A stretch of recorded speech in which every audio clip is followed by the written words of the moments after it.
Hello everyone. It's an honour to be speaking with you all here today. I'm going to share with you what it means to be blind, how it is to have a guide dog that's with you every step of the way, and some of the challenges that we face when we need to take our dogs to the vet. There are still many stigmas and barriers faced by guide dog handlers and their dogs, which all of us as a community can assist with breaking down. I'm here today to focus on solutions to those challenges that are specific to the veterinary visit, because I believe these are things that you can take back to your clinics with you. A guide dog is a dog that makes the impossible possible. These incredibly intelligent, superbly trained, hard-working, loyal, loving dogs are so much more than pets. They work to enable us, their handlers, to be able to integrate relatively seamlessly into everyday life because they are our eyes and they make life-saving decisions for us every day.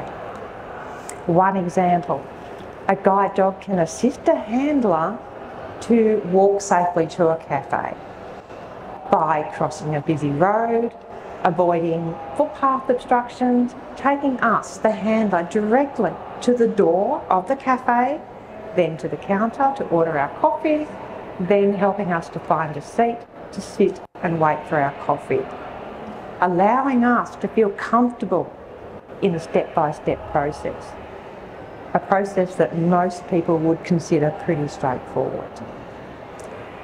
Today, I want to give you the opportunity to consider the guide dog handler as your educator. This is someone who really knows their dog, someone who spends 24/7 with their dog, someone who has themselves been educated to monitor their dogs, especially everything that goes in and out of them. I want to encourage you to listen to what they are saying and perhaps what they are not saying.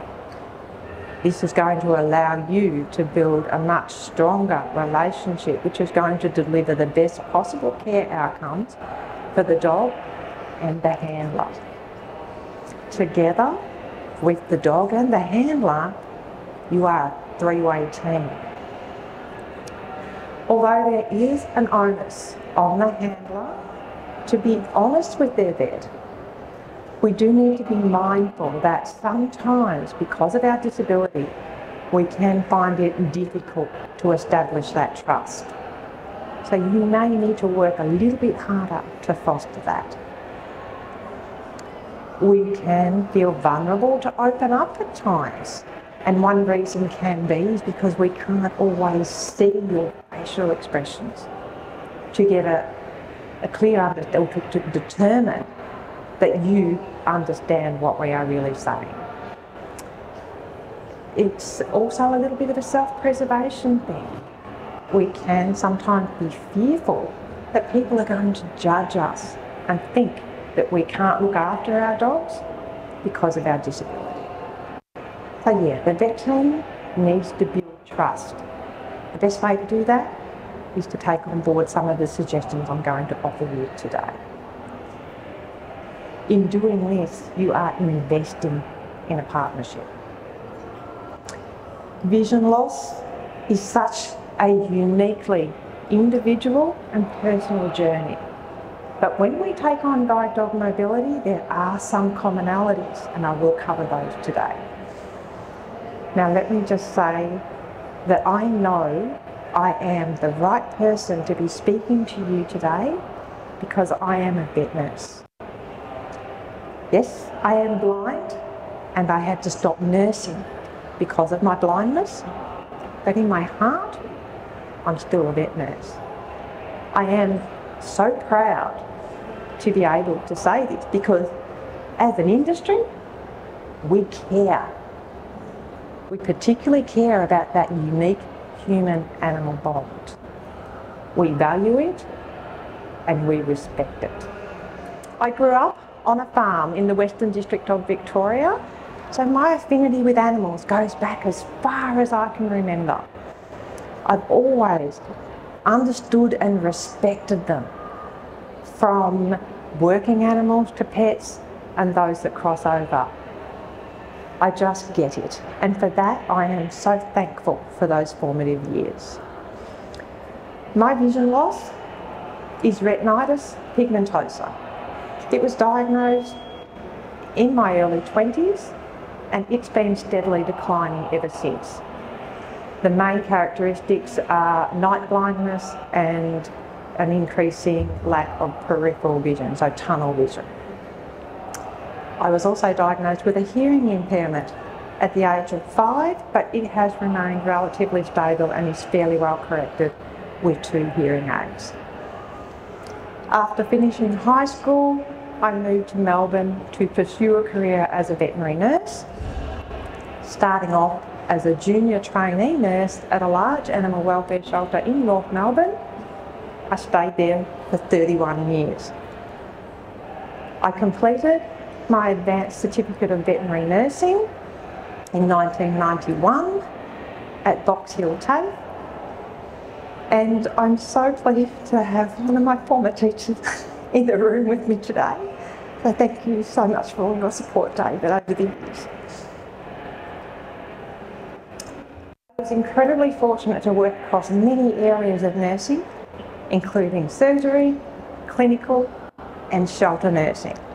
Now, surgery was something that I particularly enjoyed and I still very much miss today, even though it's been more than 25 years since I tubed a dog, clipped and prepped a surgical site, opened a spay kit and castrated a cat. Because my vision loss was progressive, I was able to maintain most of those activities right through my 20s. But then the reality of my vision loss kicked in. The true impact came when I had to stop driving and started using a white cane to assist my mobility. Due to an increase in peripheral vision, things such as darting from surgery prep to clean up, tripping over drug order deliveries became hazardous. But at that stage, my central vision was still functional enough to be able to complete static tasks such as cleaning instruments, paperwork and microchipping. The microchipping was something that I continued to do all the way through, and I could still microchip today as a blind person because I did develop a pretty unique implanting technique that relied very heavily, obviously, on touch. So I can guarantee that any microchip that I have implanted will never fall out because I felt every single one of them pop out under the skin. But eventually I did migrate into more admin-based tasks such as drug ordering, adoptions, operations management, community outreach. And I was also involved in the establishment of some very successful mobile microchipping programs, including some interstate work and a mobile cat desexing program. Finally though, in November 2018, after many years of using the white cane and as my remaining vision became less functional, I crossed the line to guide dog mobility when I was matched with the gorgeous 20-month-old Desi, and she completely turned my life upside down in all the best possible ways. Although I haven't had a sleep-in since November 2018 because she's a very early riser. But seriously, I now have the confidence to stride out and truly explore the world again and do what I'm doing here today, because I know she has my safety covered. I now have a tangible thinking teammate that I share all of my decision making with. The pressure and stress of making a safety decision on my own are gone. Now I can breathe, thanks to her. I do want to acknowledge at this point the existence of a wide range of other service and assistance dogs in our community at the moment. Guide dogs and people who are blind or low vision are my areas of experience and expertise. Let's take the matching of a guide dog with its handler, for example. Now, this is a remarkable process. So while our guide dog trainers, our orientation and mobility specialists, and indeed the whole team that make up a guide dog school do a marvellous job, I believe the people who work on matching these dogs with their handlers are really skilled at what they do. They need to know every dog, every individual dog, inside out, strengths and weaknesses. They need to know their clients and their clients' lifestyles and personalities in order to make the best possible matches. For example, every dog has a natural walking speed, as does every person. So imagine a fast walking dog with a slow walking person. It's just not going to work. Also, dogs who are social creatures have a natural dog distraction. For a working guide dog, there's an acceptable range of dog distraction where a 0 is absolutely no interest in other dogs whatsoever, up to about a 3 where the interest may be higher, but it's still within an acceptable management range. In my case, when Desi and I were first matched, her dog distraction was 0, which was perfect because I was working in a large animal welfare shelter. So she had to be able to cope with working in that environment every day. She did this beautifully. I'd say that's a perfect match. Just like people, working dogs have their strengths and their weaknesses. In Desi's case, her weakness was a slightly elevated anxiety with her veterinary examinations. The matching team got it right again. I was an ex-vet nurse. Working in a shelter that had its own clinic on site, I was going to be able to take my guide dog into that clinic whenever I wanted to, and I did.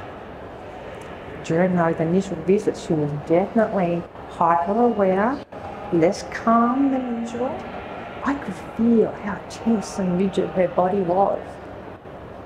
To tackle this, we were able to go and sit in that clinic every lunchtime if I wanted to, and I did. And this really helped Desi to adjust. Eventually, with the help of an incredibly supportive vet team, we were able to get her to the point where she was much more comfortable in that situation. During these visits, though, I became more aware of other challenges, such as getting in and out of the clinic seamlessly through airlock doors, finding a seat in the waiting room that wasn't too close to other animals, and where was I sitting in the waiting room in proportion to the consult room door? Was I going to be facing in the right direction when I was called into the consult room? This got me thinking about other guide dog handlers and their experience. So while Desi and I had become much more comfortable in this environment, I realised that it may not be the case for other guide dog handlers. To get a better understanding of the experiences of other handlers, I created a survey giving them the opportunity to provide their thoughts on their vet experiences. I was really pleased to get more than 65 responses to that survey in a relatively short time frame, and I will share the results of that with you very shortly. So while the results of this survey were centred mainly around planned regular veterinary visits, I just want to spend a few minutes now talking through how an emergency presentation manifests for a guide dog and its handler. So imagine this. Your normally calm, stoic 6-year-old female lab becomes unusually restless and unsettled in the late afternoon to early evening. She still manages to eat her dinner as normal. She's a Labrador.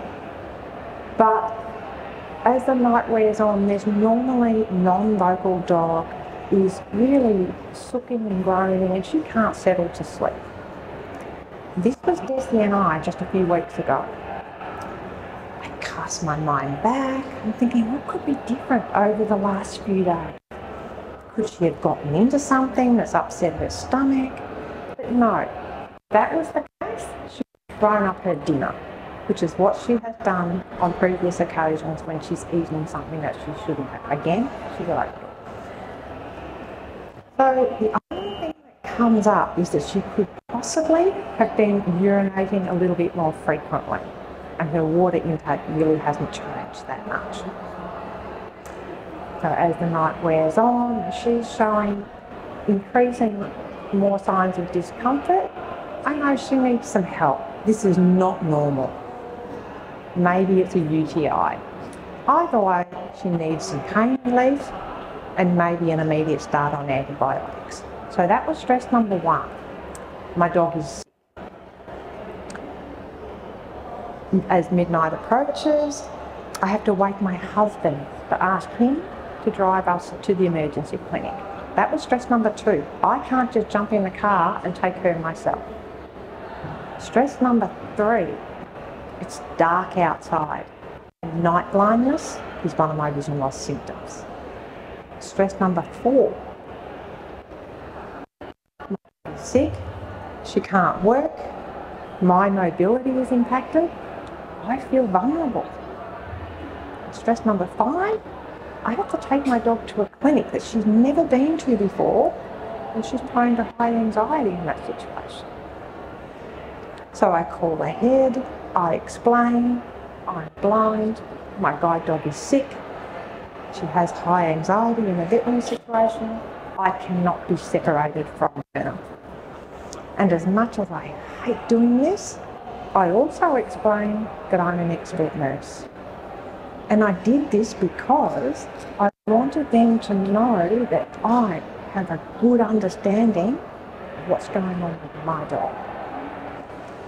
So upon arrival, we were greeted calmly and professionally by the same person that I had spoken to on the phone. And I could see that she has passed on all of that information to triage nurse number one, who's standing by, ready to go. All looking good so far. Great. I'm thinking this should go well. But as things do in an emergency clinic, that first nurse got called away. And we were left waiting for more than 2 hours without any communication. Now this was incredibly stressful because Desi's anxiety continued to go up and up. She was loudly vocalising, yawning, collar scratching, panting, the whole deal. And I have no doubt that my own anxieties and those of my husband were only contributing to her distress. And there was one other thing. I had chosen not to put her in harness, and I had done that because I did not want her to think that she had to work when she was so obviously uncomfortable. My vision loss is not immediately obvious, and I wasn't using my white cane. So for anybody looking out in the waiting room, there would have been no obvious visual indicators of, oh, there's the blind lady and the guide dog.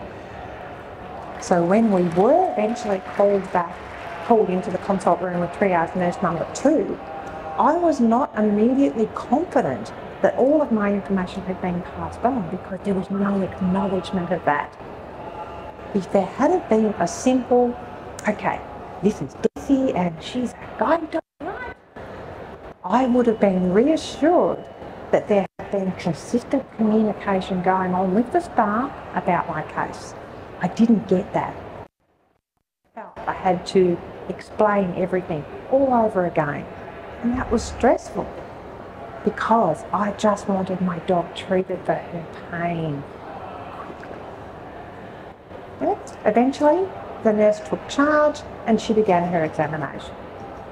The next thing I know, I have a panicked 26-kilo Labrador frantically trying to scrabble into my lap. Goodness me, I'm thinking, what on earth has happened? Because remember, I can't see what's going on in the room. and no one is communicating back to me. The well-intended nurse had tried to take her temperature. If it hadn't been said to me, I'm about to take Dessie's temperature, I would have been able to hold her in such a way that she wouldn't have panicked. I'm an expert nurse, I can't sleep, but I can still remember how to hold the dog. So where was my husband while all this was going on? He was there in the consult room, right next to me, and the nurse was communicating with him silently through her facial expression and her actions. But his own anxieties were through the roof, and he was just not able to communicate to me what was happening in the room as it was happening.